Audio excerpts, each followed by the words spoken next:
Hello అండి. అందరూ ఎలా ఉన్నారు? బాగున్నారా? నేను కూడా చాలా బాలేనండి. ఎందుకో ఈ మధ్య ఉన్నట్లు ఉండే ఇంకా హెల్త్ బాగాలేక అయిపోతుంది. ఎప్పుడు ఉంటామో ఎప్పుడు చచ్చిపోతామో అనిపిస్తుంది ఒక్కొక్కసారి. ఎందుకు ఇలా అంటున్నానంటే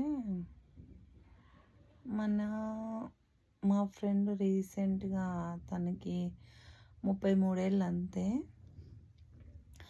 ఆ అమ్మాయి అయితే పాపం మొన్న బండి నడుపుతా ఉంటే ట్రాఫిక్లో బండి నడుపుతా అంటే చిన్న యాక్సిడెంట్ అయిపోయి, చిన్న యాక్సిడెంట్ అంటే బండి పోయి ఆటో గుద్దింది అంతే. కానీ తనకి హాస్పిటల్లోకి వేసుకోపోయినాక బాగానే ఉంది తను 2 రోజులు. అది ఏమైందో ఏమో కానీ మూడో రోజు ఏదో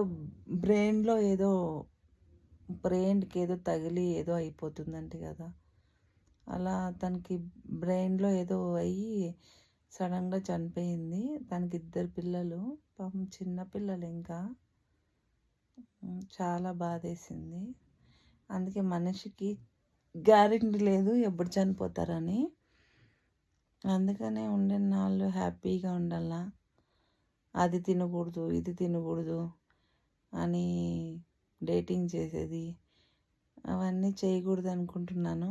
ఎందుకంటే నేను ఒక నెల రోజులు ఇంకా అదే అండి వెయిట్ కంట్రోల్ చేసుకునేకి ఫుడ్ మానేస్తున్నాను అనమాట. అంటే 2 చపాతీలు తినేటప్పుడు 1 చపాతీ తింటున్నా, 2 ఇడ్లీలు తినేటప్పుడు 1 ఇడ్లీ తింటున్నా. నైట్లో అయితే ఒక్కొక్కసారి వదిలేస్తున్నాను ఫుడ్డు. అందుకని ఇప్పుడైతే ఫిక్స్ అయ్యాను, ఉన్నన్నాళ్ళు ఫుల్గా తిని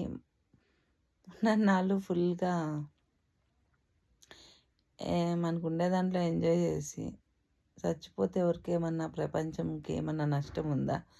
అంతే కదా. అందుకే డైట్ చేయను, ఫుడ్ పాటించను. ఇష్టం వచ్చింది తింటా, ఇష్టం వచ్చినట్లు ఉందాం అనుకుంటున్నా.